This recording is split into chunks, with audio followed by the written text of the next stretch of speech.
રાજ્યમાં સ્થાનિક સ્વરાજ્યની ચૂંટણીના આડે હવે ગણતરીના દિવસો જ બાકી રહ્યા છે, ત્યારે ખેડા જિલ્લાના ગળતેશ્વર તાલુકાની પંડાલ તાલુકા પંચાયત બેઠક અત્યારે સમગ્ર પંથકમાં ચર્ચાનું કેન્દ્ર બની છે. આ બેઠક પર ભાજપ અને કોંગ્રેસની સાથે અપક્ષ ઉમેદવાર મેદાનમાં ઝંપલાવતા રસાકસી ભર્યા ત્રિપાંખીયો જંગ ખેલાઈ રહ્યો છે અને અહીં અપક્ષ ઉમેદવારનું પત્તું ભારે લાગે છે. પંડાલ બેઠક પર રાજકીય સમીકરણો પર નજર કરીએ તો ભાજપ અને કોંગ્રેસ બંને પક્ષોએ પોતપોતાની એડી ચોટીનું જોર લગાવ્યું છે. જો કે આ વખતે ચિત્ર કંઈક અલગ જ જોવા મળી રહ્યું છે.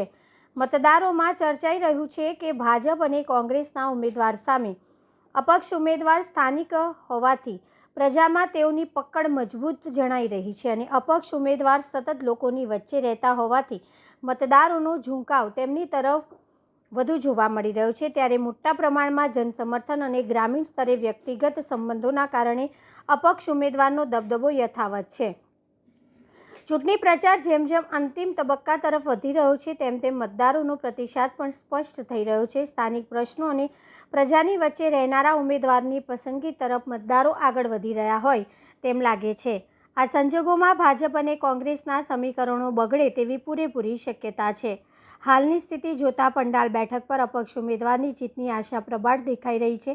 હવે જોવાનું એ રહેશે કે મતદાનના દિવસે આ જનસમર્થન મતમાં કેટલું પરિવર્તન થાય છે.